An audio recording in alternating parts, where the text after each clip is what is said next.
Hey, welcome to the Small Business Made Simple podcast, brought to you by socialmediaandmarketing.com.au. Being in business is never easy, but it can be simple, or at least simpler. Join me, your host Jen Donovan, every week where we focus on marketing, social media, and working towards simplifying your business. You with me? Let's do this. If you're gonna dream it big, 'cause someone out there listening. Everyone's got a voice to give, and it's time I heard you whistling, 'cause there's no point at all, in dreaming small. Why, hey there, my fabulous listener. Welcome to episode 261 of the Small Business Made Simple podcast. Thank you, as always, for lending me your ears today. I know you have lots of choices of things to do with your time, but also podcasts to listen to. So I really do appreciate you making my podcast one of them today. If you are enjoying the podcast, then I would love to get to know you like you get to know me a little bit more every week. So if you can send me an email, send me a shout out, take a screenshot of you listening to this and tag me on social media, that would be super, super cool. I'm basically at Jen Donovan on most of the platforms that you will be on as well. Of course, all the show notes for today's podcast can be found at socialmediaandmarketing.com.au/261. And I think it might be a good episode to be looking at those show notes, because today we're talking all about everything you need to know about generational marketing. Now, I'll tell you a little bit more about generational marketing shortly. But before I do that, did you get a chance to listen to my amazing conversation with Wendy Lloyd-Curley from Strategic Networking that I did last week, so episode 260? It was a great chat. I really love everything Wendy does, and she's so generous with her information and just her way of talking about networking and doing it strategically. So make sure after you've listened to this, you head back there if you haven't listened in. But of course, before we get started, I wanted to shout out to this week's podcast sponsor, Turn Back Time Radio. My friend and great supporter of everything that Jen Donovan does, Neil Butler, is Turn Back Time Radio, and he's here to tell you a little bit more. Are you tired of listening to the same old radio stations, the same sound, the same tired jokes presented by the same voices? Then have I got some news for you. Turn Back Time Radio is here, playing the very best music of the past 70 years, 24 hours a day, 7 days per week. No ads and no presenters talking over the tracks. Just songs you know, back to back to back. You can download the free Turn Back Time Radio app for your Apple or Android device and listen wherever you go. And unlike the streaming services, it won't cost you a single cent to listen. Free to listen, songs you know, uninterrupted 24/7. This is radio as it should be. Find out more about Turn Back Time Radio on our website at www.turnbacktime.radio. Turn Back Time Radio. Great music, great times. It's radio as it should be. Of course, you can support Turn Back Time Radio by going to turnbacktime.radio on the interwebs, and then you can see there everything about it, about their programs, how to listen, any updates, everything. So I would love you to support Neil and Turn Back Time Radio. Thanks, Neil, for supporting the podcast. Now, as you may or may not know, I'm writing a book. Well, actually, the book's written. It's now in editing stage. And I should have a printed book in my hand by mid-November, which is way exciting, my friend. My book will be called something like Small Town, Big Impact, 107 Simple Marketing Strategies for Regional Business Success. Now, I'm not 100% sure of the title. That is the working title we are working with at the moment, but we are definitely getting there with the book. But when I finished writing my book, it was 95,000 words long. Now, that's pretty big, my friend, in case you've never written a book. And my editor said in very strong terms, get it down to 65,000. So I had to cut 30,000 words from my book. Now, I did it. There was a lot of tears, but I did do it. And my book coach did tell me that apparently a good sign of a good author is that they are able to write everything that's important into a book and then only leave the really important stuff in for the print version. So some content didn't make the book, and I have a point here. I promise this isn't a podcast about my book, but it's I guess, like I said, not all content made it to the book. And just because it didn't make it to the book doesn't mean it's not good content.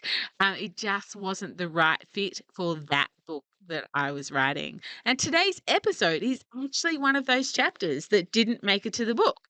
And so, I'm the repurposing queen. So I'm like, I've already written this chapter. It would make a great blog, and it would make an even better podcast. So generational marketing did not make it into the book, but it's made it into the podcast for you and I today.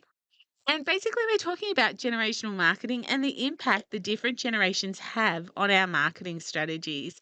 It's all about knowing your ideal client and knowing which marketing strategies will work best for them.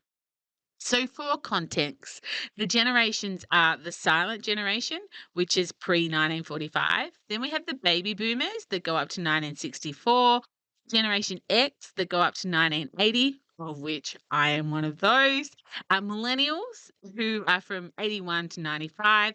Gen Z from 96 to 2009, and now we are in the Alpha Gen, also known as the iPad kids.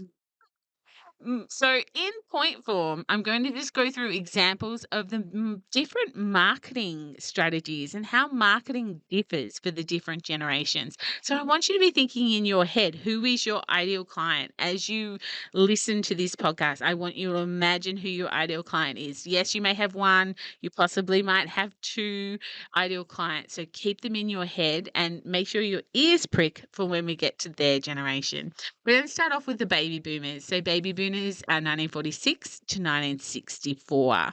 So they enjoy traditional advertising channels and they work well. So baby boomers are more accustomed to traditional advertising channels such as TV commercials, radio spots, print advertisements. And including these channels in your marketing can really mix reaching each generation, I guess, especially this generation, more effectively.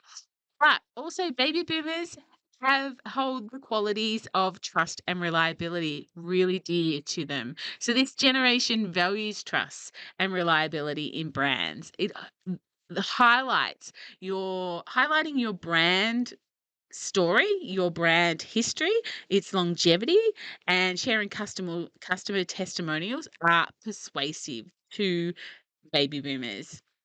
They also appreciate a clear and informative messaging and personalization. They really love that personal touch to their marketing, addressing them by name and tailoring offers based on their preferences works really well for baby boomers. There has to be an online and offline balance, though.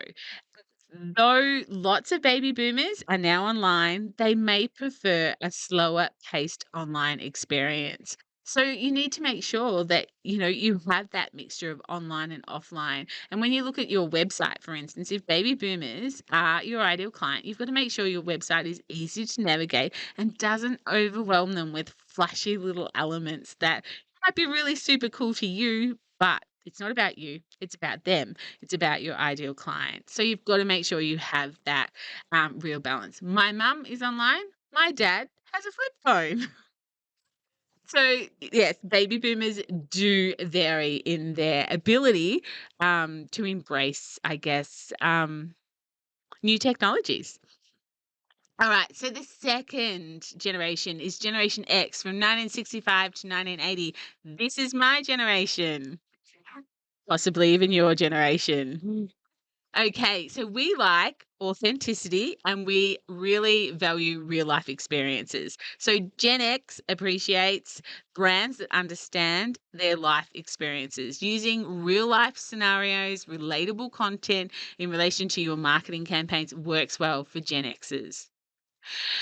We want convenience and we want to save time. As busy individuals, we appreciate, I should say they, this isn't all about me, they being Generation X.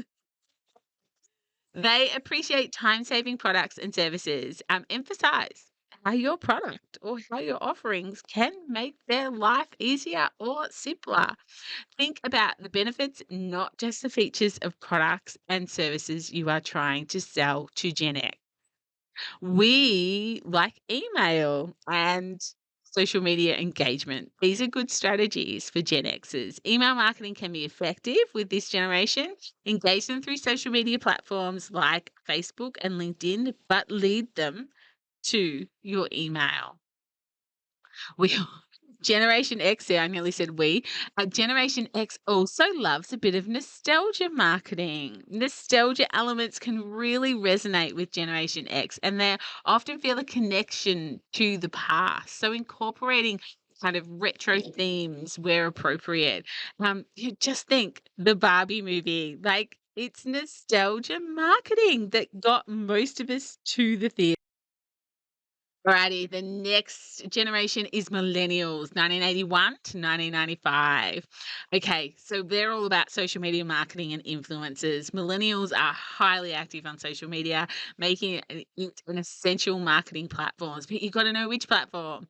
Are they still in Facebook groups or have they moved on to TikTok? Like, you've got to know this. And collaborating with influencers can really boost your brand awareness if you are targeting millennials. They also like value-driven purchases. They tend to support brands that align with their own values, such as sustainability, social responsibility, and inclusiveness or inclusivity. This is a great lesson. Make sure your brand values are obvious to your customers and to your clients, making sure we know what you stand for in your business. Do I know what you stand for by looking at your socials or your website or other places that you show up? If millennials are your target, that is what you've got to do. Millennials also appreciate experiences over possessions. If you've ever tried to buy a present from a millennial, you will probably already know this. So emphasize, the experiences and the emotional value that your product or your services bring to the table. Highlight how they contribute to personal growth or experiences with family and friends. And millennials also love a bit of UGC, some user generated content. So encourage more user generated content in your marketing. It builds trust and it builds authenticity. Millennials appreciate seeing real customers' experiences with your brand.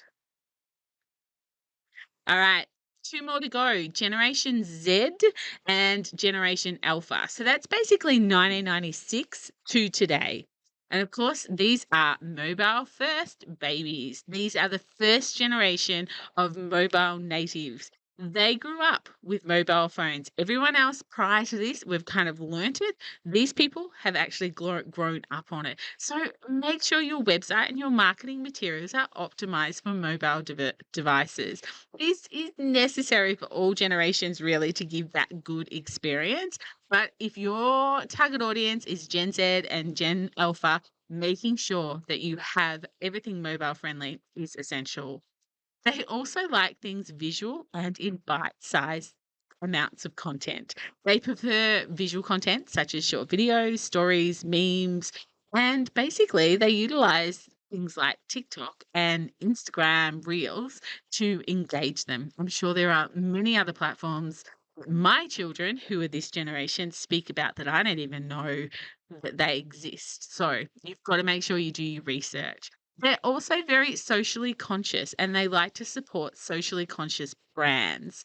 Um, they're concerned about social issues. So making sure that your brand has a commitment to relevant causes that Gen Z and Gen Alpha would be interested in if they are your target audience.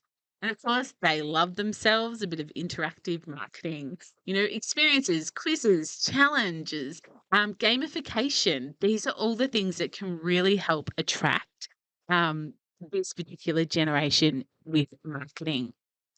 Okay, now the last generation is we've actually gone all the way back to the beginning. So seniors or the silent generation, which is a really sad way of describing them. But these are pre-1945 people. They like tailored products and services. The products and services need to cater for their specific needs, such as accessibility features or senior discounts. They like clear and simple communication. So use straightforward language, avoid jargon, and avoid complicated technical terms. Watch the ads on TV for funeral insurance. If you've ever been home during the day, you'll see their marketing communication style. That is the style that will reach this generation. They need physical touch points. So, since digital technologies might pose a challenge to this generation, offer physical touch points as well, such as brochures and direct mail, because these can be super valuable if your audience is this particular generation. Now, of course, the caveat on all of this, remember that individual preferences can clearly vary within each generation. No two people are the same, and some are really quite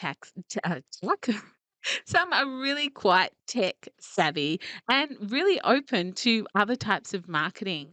But it's up to you to know your ideal audience. It's up to you to know where you should be marketing to these people. So stay to date with current trends and insights. Do some research, find out who your target audience is, and refine your marketing approach to these people over time.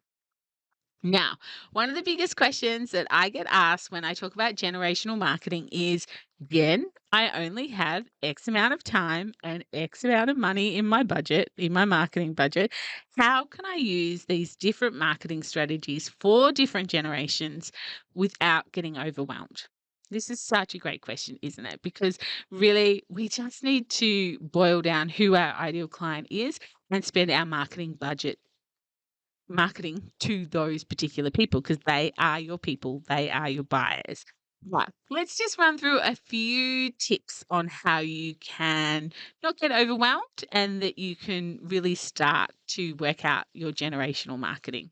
So, the first tip will be no surprise. Understand your target market and which generation you want to reach. Which are your buyers? Focusing obviously specifically on segments that will allow you to tailor your marketing efforts more effectively because you know who they are and where they hang out. Invest in well-designed, mobile-friendly website. It serves as a hub for your business. It is your real estate. Social media you do not own. Your website is your little piece of real estate. It also gives customers of all generations a place to come and learn more about your products and services. Tip number 3, social media platforms provide cost effective ways to reach different generations. So identify which platforms are your target audiences on and focus your efforts there. I know it sounds obvious, but it's not always obvious. Tip number 4, create valuable and engaging content that resonates with your target audience. This can include blog posts, infographics, videos, and more, but you've got to know what they will click on, what they will read, what they will pick up. As far as your content marketing goes, you need to work this out so you can build brand authority and, of course, attract organic traffic. Tip number 5, encourage customers to create content related to your brand and share their experiences with your brand. Again, UGC, user generated content, because it builds trust and authenticity and, frankly, is pretty low cost and maybe even free marketing that you can do. Tip number 6, rather than big name influence, work with micro influencers who might have a smaller but highly engaged following. Or think about your team, your family, your friends. These are all micro influencers in your sphere. How can you use them to help market your business?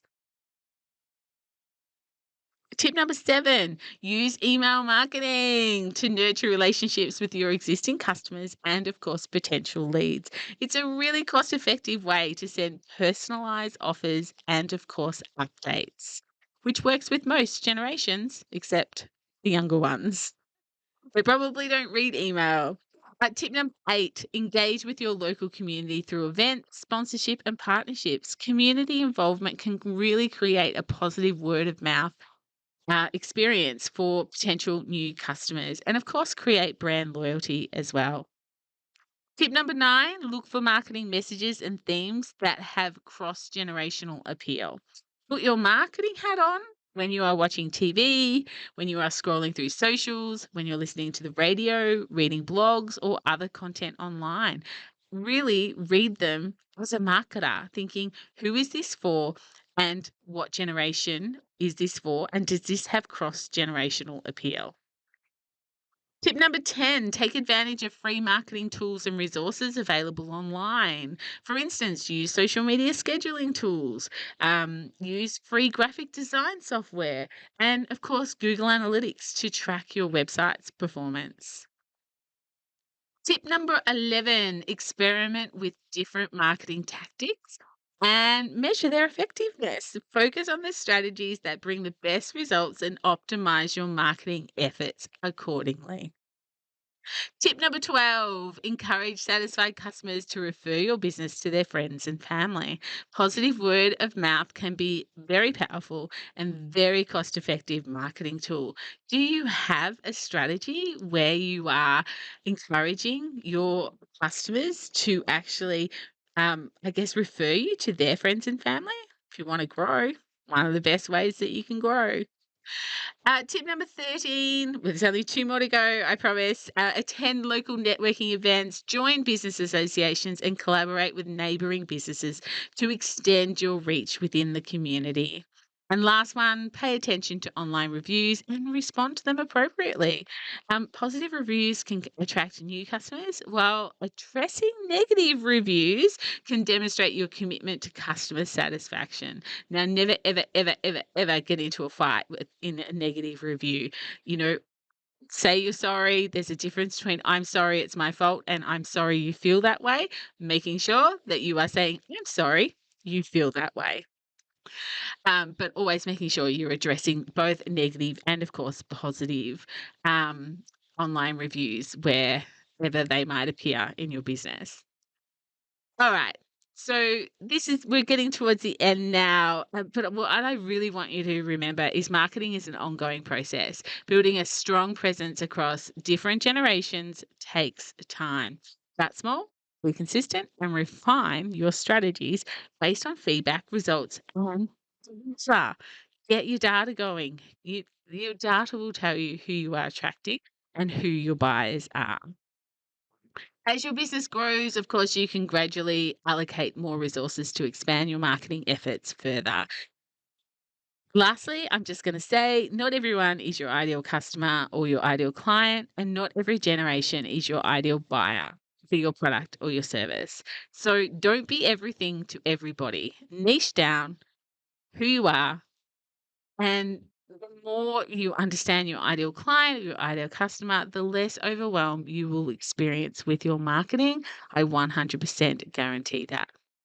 So, does that help? Do you want to have more conversations around generational marketing and what that could look like in your business?